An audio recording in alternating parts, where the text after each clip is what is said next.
Google, c'est une des seules sociétés qui vend des téléphones où on connaît déjà pratiquement tout du téléphone 6 mois en avance. Et ça, c'est un truc de fou. Et pour ne pas déroger à la règle, on a eu le design des Google Pixel 9 et du Google Pixel 9 Pro. Alors que ça fait que quelques mois que les Google Pixel 8 sont sortis. Pour rappel, un Google Pixel 8 Pro, ça ressemble à ça. Et tu vas pouvoir remarquer au travers de cette vidéo qu'on a un nouveau design qui s'en rapproche beaucoup, mais un nouveau design. Bonjour à tous et bienvenue sur cette nouvelle vidéo. Comme tu l'as compris, ici on va parler des prochains Google Pixel. Allez, c'est parti!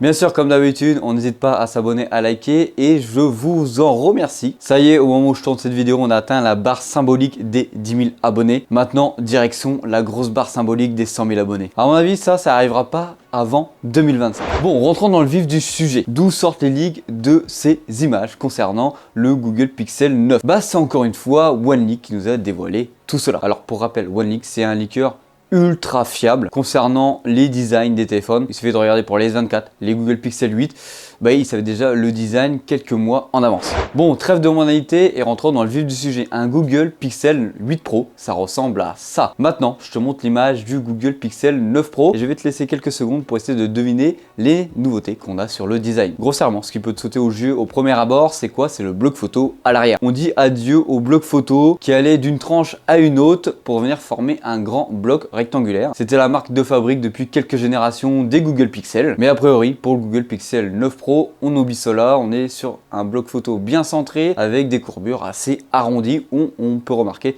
toujours les 3 capteurs photo. On remarque aussi que à droite, on a encore le flash LED et une autre bulle. Et franchement, sur ce point-là, j'espère qu'ils vont pas nous remettre le capteur de température qui sert strictement à rien. En tout cas, c'est une utilité. Je veux bien avoir ton retour en commentaire parce que moi, je n'ai pas trouvé l'utilité de ce capteur avec l'utilisation de mon Pixel. Alors, il faut savoir que ce bloc photo rajoute quand même 50% de l'épaisseur du téléphone qui devrait avoisiner les 12 mm d'épaisseur. Alors, quels sont les autres gros changements au niveau design? Déjà, tu peux remarquer que dans l'ensemble, le Google Pixel 9 Pro arborde quand même les grosses modes de l'année 2024 sur son design. C'est-à-dire qu'on peut y voir des bords plat, alors qu'actuellement on est sur des bords assez arrondis sur le Pixel 8. D'après les rumeurs actuelles, on serait sur un écran beaucoup plus petit que sur le Pixel 8 Pro, on passerait à un écran de 6,5 pouces, alors que sur le Google Pixel 8 Pro, on est sur un écran de 6,7 pouces. Au niveau des dimensions, bien sûr, ça va prendre avec plus de pincettes. On serait sur du 162,7 par du 72,6 par du 8,5 mm. Et on aurait bien sûr la possibilité de voir l'arrivée du titane sur le Pixel sur l'écran. Alors là-dessus, rien de confirmé, mais on ne voit pas pourquoi Google ne le ferait pas, vu que Samsung et Apple l'ont fait. Donc les concurrents vont sans doute devoir s'aligner là-dessus. Clairement, quand les deux géants de la téléphonie font quelque chose, la plupart s'alignent dessus. Au niveau de son design, je veux bien avoir ton avis en commentaire. Est-ce que c'est un grand changement ou pas pour toi? Maintenant, passons sur le Google Pixel 9 classique. Et au premier abord, tu pourrais te dire, en fait, c'est le même design que le Google Pixel 9 Pro. Et là-dessus, tu as totalement raison. On a des bords plats, un nouveau bloc photo qui est cette fois-ci arrondi, qui vient plus d'une tranche à l'autre. Et là, tu te dis, en fait, c'est le même téléphone. C'est quoi la différence? Ce qu'on peut remarquer, c'est qu'on a quand même potentiellement un capteur téléobjectif sur le Pixel 9 classique. Et ça, c'est plutôt intéressant d'avoir l'ajout d'un téléobjectif sur la série classique. Alors, je vous rassure tout de suite, à mon avis, ce sera pas le même que sur le Google Pixel 9 Pro, parce qu'il faut bien faire une différence entre la version Pro et la version classique. Même si cet ajout, franchement, est très important. Là, tu peux te dire comment on peut remarquer que c'est un capteur téléobjectif. C'est très simple, c'est facilement reconnaissable vu que les capteurs téléobjectifs ont une forme rectangulaire. En gros, c'est un rectangle. Il suffit de regarder ici sur le S24, tu remarques directement le téléobjectif, il est juste ici. On a quelque chose d'assez carré et c'est encore plus remarquable sur le Pixel juste ici.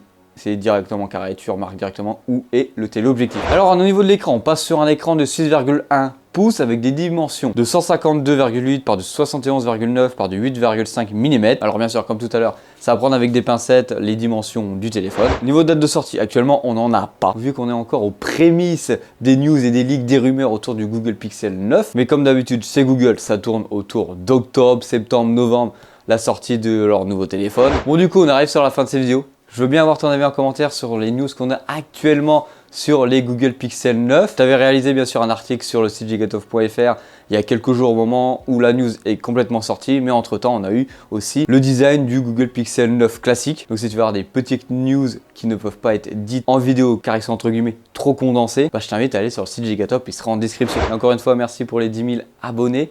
Vous avez même vu, j'ai même fait une nouvelle coupe de cheveux, retour à Hugo au début du lancement de la chaîne YouTube. Bon allez, comme d'habitude, c'était Hugo sur la chaîne Gigatop. Allez, bisous!